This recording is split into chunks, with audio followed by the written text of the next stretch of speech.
একটা নতুন রেসিপি দিয়ে তোমাদের মাঝে চলে এলাম। তো দেখো এখানে ছোটো এলাচ আর দারচিনি দেওয়া আছে, আর এদিকে দেখো আমি তেজপাতা দিয়েছি, দেখতে পাচ্ছি। আর এই দেখো এখানে পেঁয়াজ কুচি, তো পেঁয়াজ কুচিটা দিয়ে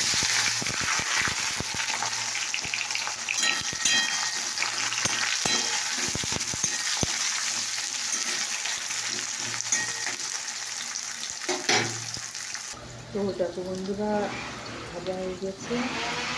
আর এদিকে দেখো আমি আদা রসুন পেঁয়াজ পেস্টটা দিই।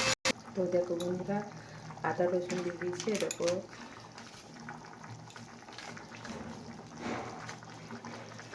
জিরে গুঁড়ো দিলাম, দেখতে পাচ্ছ জিরে গুঁড়ো দিয়েছি। আর ধনিয়া গুঁড়ো দিলাম,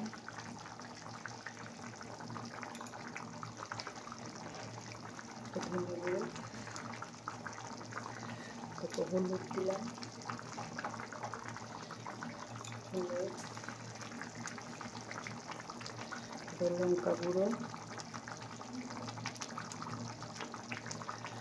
লঙ্কা গুঁড়ো, এরকম নুন দিলাম। আর এই দেখুন শুকনো মশলাটা দিয়ে দিলাম।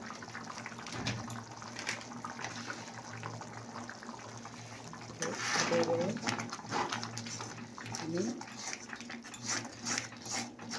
নাড়াচাড়া করবো।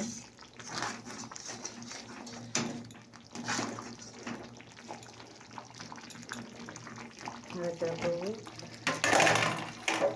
দেখো এটা হলো মটন, 1 কিলো মটন আছে, আর একটু মশলা হয়েছে। এবার মটনটা আমি দিয়ে দেবো, মটনটা আমি দিয়ে দিলাম।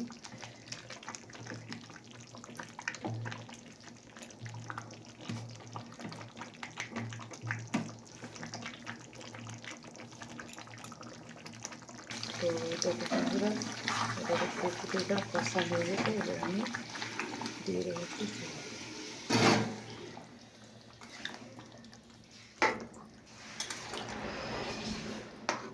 দেখতে পাচ্ছ বন্ধুরা,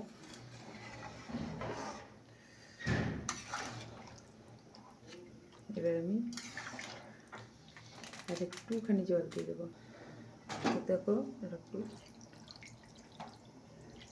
জল দিয়ে দিলাম, দেখতে পাচ্ছ। কারণ এটা তো মটন না, এটা একটু সেদ্ধ হবে বলে একটু জলটা দেওয়া হলো, যেহেতু আমার কড়াইটা একটু ছোট্ট হয়ে গেছে, বুঝতে পারছো বন্ধুরা। আর আমার ঘরের পাশ দিয়ে ট্রেন এবার একটু। তো দেখো বন্ধুরা আমার মাংস রেডি হয়ে গেছে। তো তোমাদের কেমন লাগলো রেসিপিটা অবশ্যই কমেন্ট করে জানিও।